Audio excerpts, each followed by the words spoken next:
Hello, my name is Kanesha, and I would like to welcome you to my show, It's My Life from a Teen's Perspective. My audience for my show is teens, and my panel for my show is teens.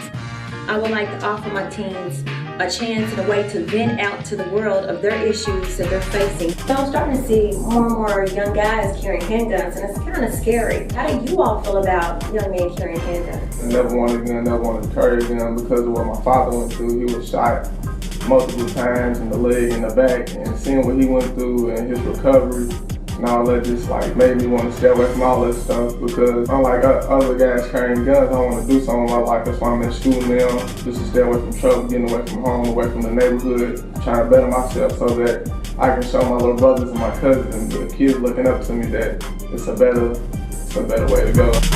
I also want to be able to offer teens a show that they can look at and be able to say, you know what, I can relate to that girl who's going through that same situation. She can get through it just because she realized that there's somebody else going through it, and my show offered advice and it was able to help her.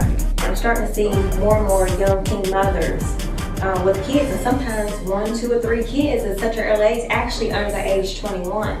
How do you all feel about teen mothers, and what are you all doing to try to protect yourself? Looking from what my mother went through, having me at the age of 15, and the struggles and sacrifices that she had to make growing up to help me and my younger brother, have a nice life.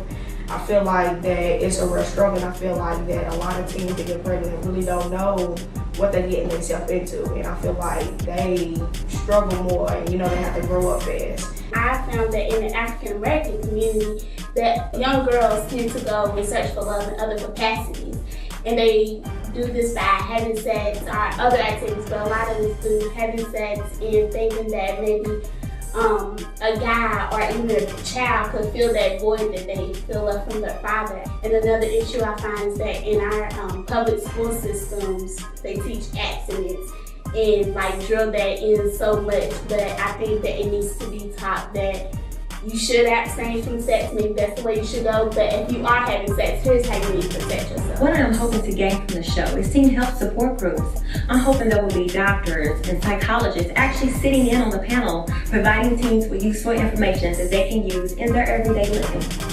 I'm also hoping to gain from the show that I'll be able to provide some teen with hope. I'll be able to take a teen's thoughts that were negative and turn them into positive thoughts. Because what sometimes we as people don't realize is that there are things in this world that are bigger than us. So you can start today by helping me make a difference by having a It's My Life Teen's Perspective talk show.